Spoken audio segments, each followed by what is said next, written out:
Sunday, everyone, and welcome to my vlog for the week of February 20th.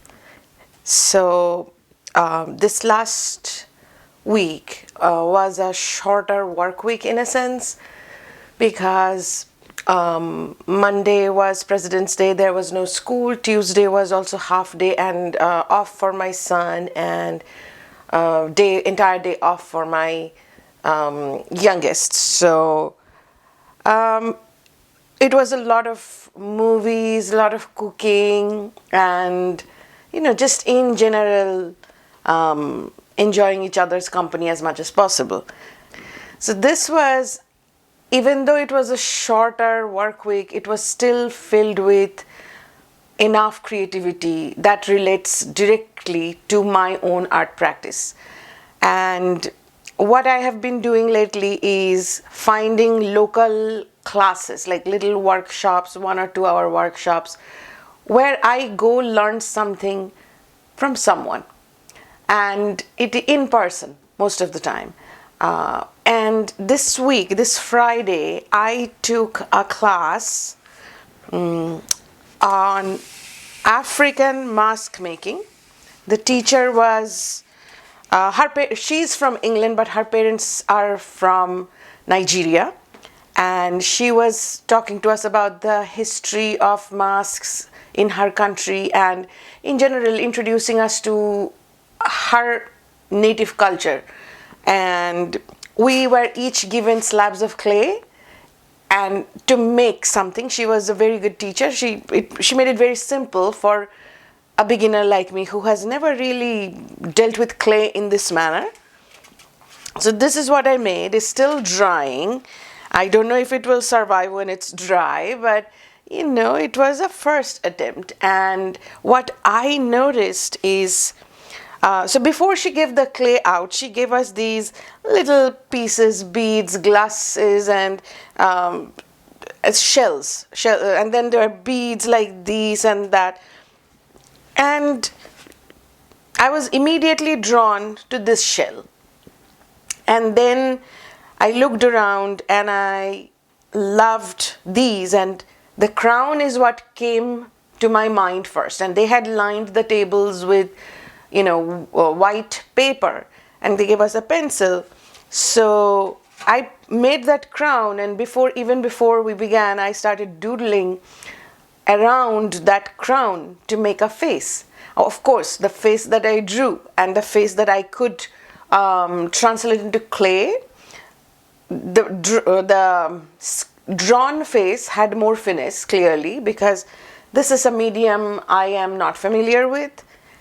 So, but it was good to make it and seeing how other people who also have never really dabbled in clay come up with their own ideas and masks. And I also saw my own cultural influences began to come out and play. It was like I wanted to give it a third eye. Of course, it had a sense of humor to it because I put these little plastic beads in the center for the eyeball.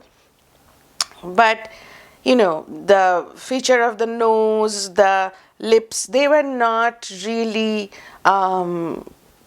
the African masks that she was showing. And of course, we had free reign on our creativity, how we wanted to express ourselves. But it was interesting to see what comforts me internally somehow find its way, the familiarity of my culture. Of course, I live thousands and thousands. I live in a different continent from the one that I grew up in. So somewhere, when my creativity was allowed to be expressed and not in the usual commercial way that I do my work that makes my living, this is something that was entirely like a childlike expression. And I could see all those roots, the influence of the roots, how they started coming out. And I wanted the face to be skinnier around here. I couldn't make it work with the clay. We did not have any tools. We were just given, here's a slab of clay, and this is how you make eyes, this is how you make nose. And she showed a couple of different, and my nose is radically different from what she had shown. And what I loved is the detail that I could put a nostril in there the way she showed us. So I was able to put a nostril. That was very exciting to me. Who knew nostrils could be so exciting? But yeah, just if there was more time, if there was more tools, maybe I would have been more satisfied with that. But if I approached this from the skill set and the standpoint of a young child. And I was very excited when it got finished, and people liked my mask just as much as I liked theirs. And just having that crown, that I have always enjoyed being near the ocean. Whenever I got an opportunity to be near the ocean, actually near the ocean, not just living in Florida where you have to drive 1 hour to get to a beach. It's not like that. But distance enough where I can hear the ocean at night. And this kind of it found its way back, all the things that I enjoy. And we were given a list of symbols that we could add, but I didn't go with any of those. I ended up with my own very simple, very universal symbols. Like I put the infinity, the sun, and the moon. And yeah, so once the top part, you can see that it is unevenly colored. It's because it's still drying. Once it is dry enough that it's not going to lose its shape, that's when I'm supposed to stand it up so that the back of it can dry more evenly. And we were told, okay, if you are supposed to push these ornaments deep into the clay, but if something falls out, you can glue it back on. So I'm hopeful that if something falls out, I can still maintain what I originally created. Of course, it's not. And there was something like, this is not a medium where I had enough skill set to take it to a little more perfection, let's say. So there was no finish. There was just me, lump of clay, and me playing.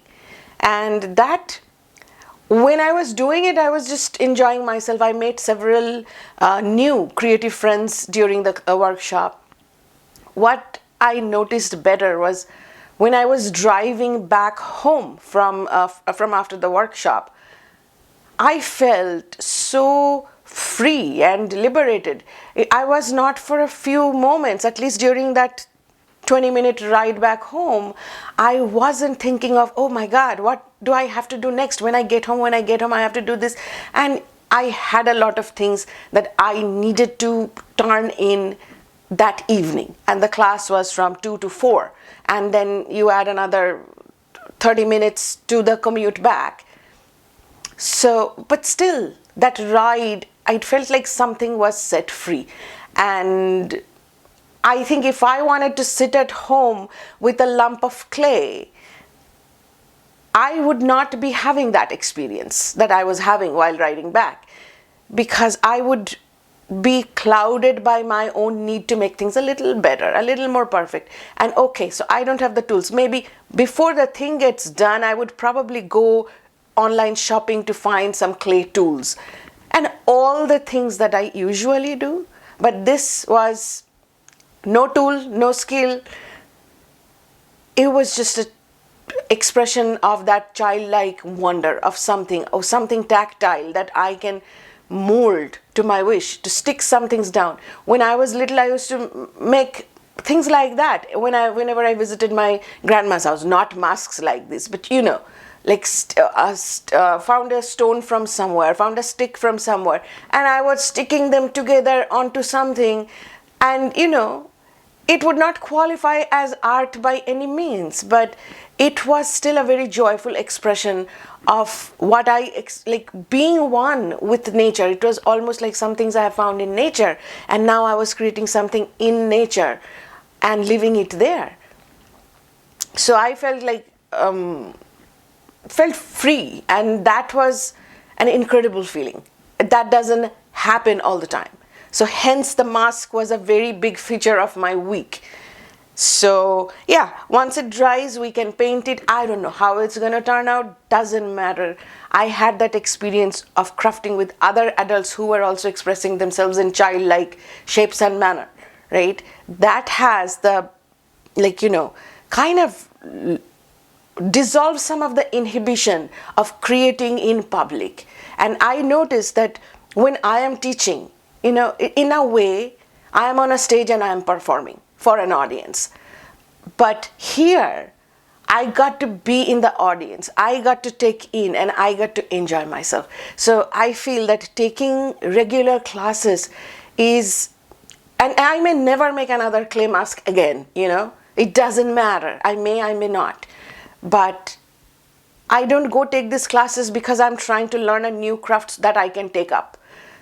I go to try various things that I don't try on my daily routine, like jewelry making. I am never going to be a star jewelry maker, and that's absolutely fine, and it's a good thing. Because if we start putting so much pressure on every form of expression that we choose, then life would get very, very complicated, I feel. And then I would not be able to express myself in that uninhibited manner. So I take classes and I make messy things, and I'm happy. And it fuels me to keep going, because whether I translate any of the learned skills into another thing or not, it was not done with an intention of that. If it finds its way into something, maybe, who knows, can't predict that. But as of itself, it was a complete affair for me, and I loved it. So if you have the opportunity of signing up for local classes, they are not expensive. Sometimes they are offered for free, and depends on what speaks to you. But just if making that 2 hours to be doing something that you don't do, it feels good, and I think that is worth exploration. Okay, so that being that, I'm going to set that aside because this is still drawing. And speaking of classes, because I was taking these jewelry classes, and again, we just go in for 1 hour. They give us beads and charms and whatever, strings. We are not really exactly learning to make jewelry that people say, for example, sell on Etsy. It's not at all a skill building thing. Of course, people can build their skills, but for what we do, or what I do, it's very simple. And so my daughter wanted to go too, and this is the first one I made for her, and I didn't have the slightest idea. And this it's supposed to be a stretch bracelet, but it is kind of loose on her. I couldn't estimate, and they give us these templates where there are various size wrists. Her wrist was smaller than the smallest, so this turned out to be bigger than her. So yeah, by the time she grows into it, she may not have any interest in it, but for now she's like, oh, this is something my mom made. Is this something we can explore together? And so this was the first one I made. And then this was the one I made her for Valentine's Day. And she loves it. This is the one she made when she went to the workshop. And it's a very simple one.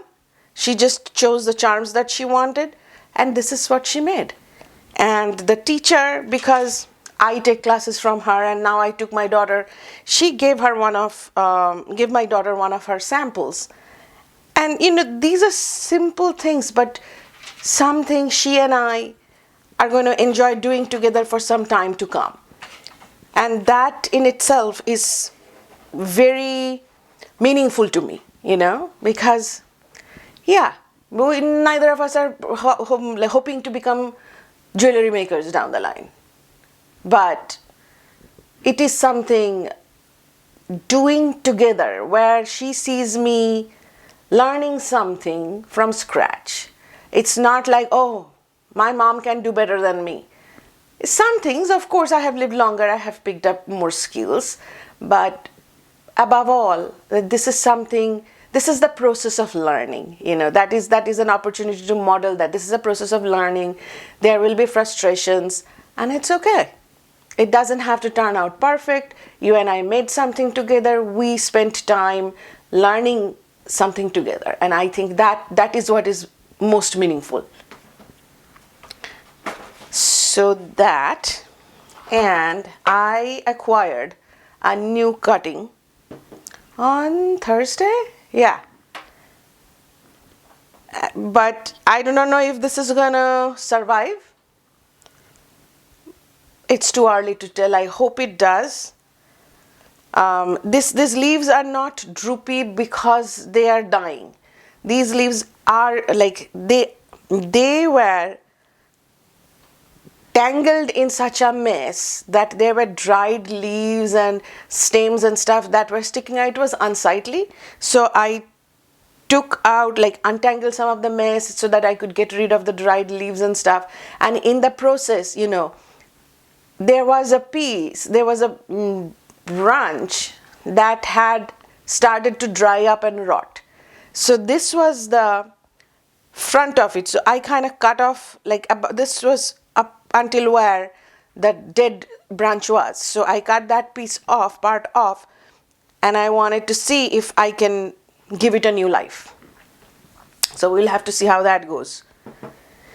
And oh yeah, obviously this week has been creative, and so I am going to mark my creativity tracker days, and that feels good.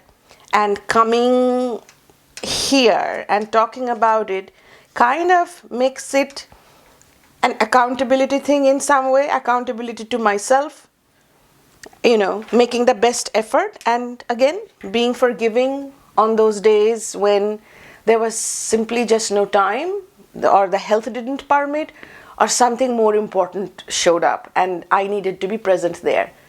That the art is walking alongside life, and it is not at the expense of life. So yeah, that I think that is a good balance for me in this time of my life. So that is that. And what else? Okay. Oh yeah. Before I talk about this one, I couldn't come up with a distinct idea for my 100-day project. So, there are every area of my creative work could use more effort, honestly. But that is a very generic statement. Is there anything that is calling to me right now?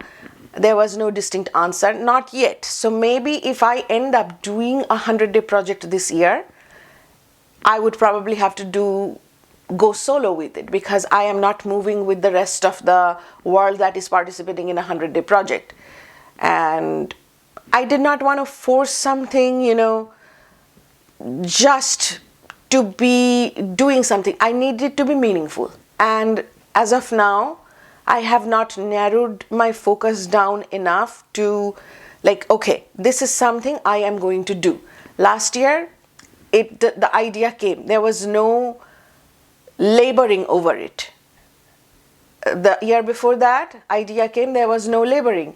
So if this year it hasn't come yet, I'm going to keep it open. When it arrives, it arrives. And other than that, my workshop supplies, I'm still in the process of ordering workshop supplies and lots of ideas, traveling back and forth in my head, that I need to at least make a list in a notebook, so that I don't lose this scrambled egg scene of several ideas. And I got this book. I have the author's other book.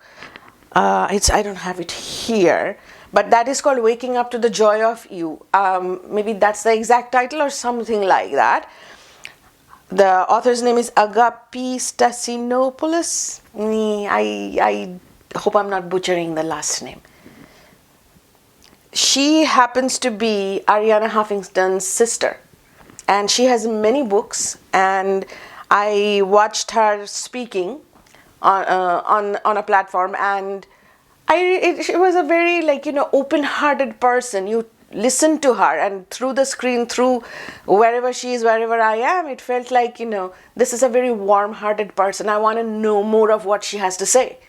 So this is one of the books I found in my library, and I haven't started reading it yet, but I just loved how the book looks. I was like, when I went to pick up the book, it was like, oh, I love it. It's beautiful. And that is where I stand. I haven't read much this week. I haven't read at all of this week. And I'm okay with that, because I did other things. So sometimes, with creativity, of course, if you do creativity for work, then there are some restrictions and some things. And, I'm very fortunate to be doing what I love for a living. But still, there are things when some things flow easier than others. This week, reading did not flow. I watched movies. I made art. I did work. I took care of my children. I cooked a lot. And that is all that got done. And I allowed myself to rest instead of, pushing to read one chapter before I fall asleep. I'm already falling asleep. I'll just fall asleep. So giving myself that permission is often not a natural thing for me, because I grew up in the tradition where productivity means you basically kill yourself. I don't want to be killing myself before I'm dead. So I rested, and books did not get read, and I'm okay with it. So that's all I've got to share this week, and I'm hoping to see you next Sunday with my vlog for the week of February 26th. Bye.